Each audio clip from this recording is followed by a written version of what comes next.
അതാ ബേബിച്ചായ നല്ലത്. ദേശീയ വിദ്യാഭ്യാസ നയം തീരുമാനിക്കുന്നിടത്ത് പാർട്ടിയുടെ ദേശീയ സെക്രട്ടറിക്ക് ഒരു റോളുമില്ല. ബേബിച്ചായം പറഞ്ഞതാ ശരി. ദേശീയ സെക്രട്ടറിക്ക് അന്തർദേശീയ വിഷയങ്ങൾ ഒഴിഞ്ഞിട്ട് ഇത്തിരി സമയം കിട്ടണ്ടേ?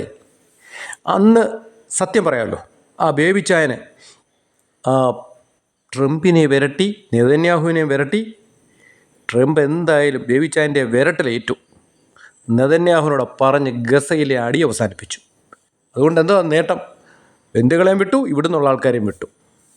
മനുഷ്യൻ കൊല്ലുന്ന പരിപാടി അവസാനിച്ചില്ലേ? അതോടൊപ്പം തന്നെ ബേബിച്ചാൻ ഒരു കാര്യം കൂടി ചെയ്യണം. എത്ര കാലമായി ഈ റഷ്യ ചെയ്യുന്ന ദ്രോഹം? ഉക്രൈൻ യുദ്ധം കൂടെ ഒന്ന് അവസാനിപ്പിക്കണം. കേരളത്തിൻ്റെ കാര്യം, ആ പാവം അപ്പംജിയും കപ്പിത്താനും അവർ ജീവിച്ചു പൊക്കോട്ടെന്നേ. നമുക്ക് ലോക നേതാവായ ബേബിച്ചായൻ്റെ മുമ്പിൽ അവർ വെറും അശുക്കൾ.